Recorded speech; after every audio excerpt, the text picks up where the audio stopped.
Hallelujah.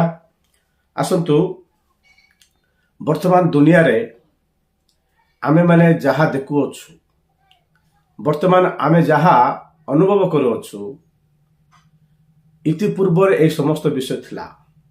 Hallelujah. मोर प्रिय लोक माने ए जगतर वर्तमान आधुनिक दुनिया रे जहा कि जागतिक विषय गुड़ाक माने नूतन भाव आविर्भाव करुछंती, नूतन भाव आविष्कार करुछंती, नूतन भाव उद्भावन करुछंती, से मानक पाई नूतन। हालेलुया। से मानक पाई नूतन कारण इति पूर्व से माने केबे देखि नथिले, इति पूर्व रे केबे मते से माने अनुभव करू नथिले। मात्र मोर प्रिय लोक माने बाइबल कहे आम मानकु बाइबल ही प्रमाण।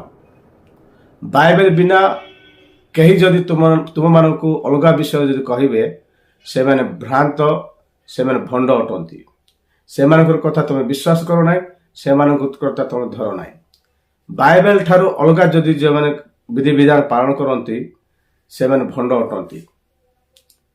एले मु कहबार उद्देश्य कोन बोल कहले, वर्तमान आम मानक समाज रे अनेक शिक्षा बढ़ी जाइछि, अनेक उच्च शिक्षा प्राप्त लोक मान अछंती, अनेक पंडित मान अछंती, अनेक वैज्ञानिक मान अछंती।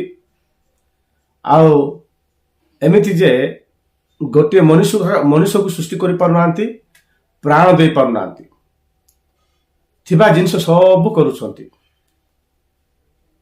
एले से माने मने मने भाबुछंती, से माने मने मने भाबुछंती कौन बोली भाबुछंती, परमेश्वर नाहांती बोली। ए सब आमे तैयार कर देइछु,